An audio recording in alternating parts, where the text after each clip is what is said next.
health and a little wealth and a lot of love. How did you build your marketing toolkit? Because from what I see and what you present, I'm very impressed. So tell me how you built that toolkit. I found mentors that taught me. It was not me. I learned through failure, and then I decided failing was taking too long, and I started paying people.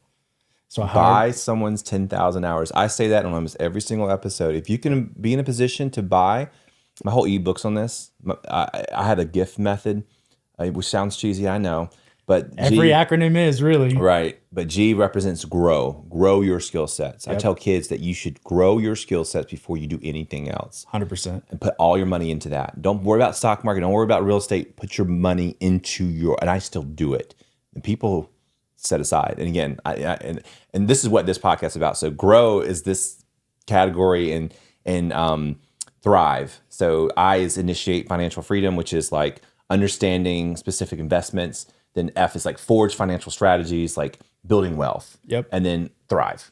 I'm right between F and T right now.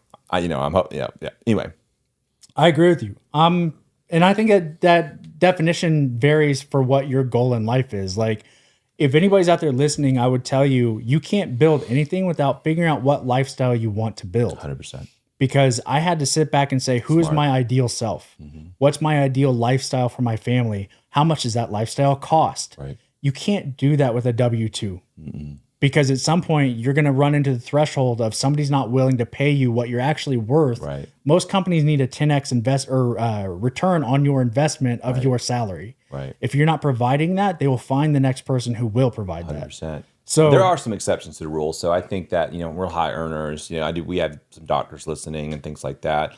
But I do think that there should be a paradigm shift in some of these industries like doctors, where it's now swinging to administration and politics and insurance.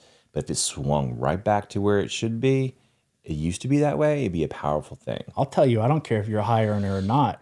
The doctors, have you looked at the insurance and how much the insurance company is paying on all these things? Mm-hmm. The doctor is not taking 50, 60, 70% of the income that's coming in. That's right.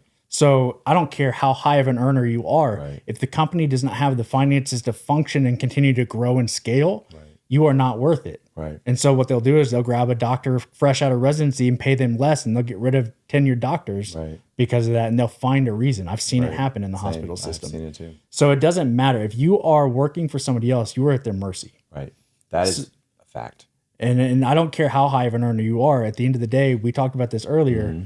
It is a safety net to have a W-2. It's a safety net to have a salary. But it's also a crutch that holds you back. It is. If I have to walk with a crutch, I can never run. Right.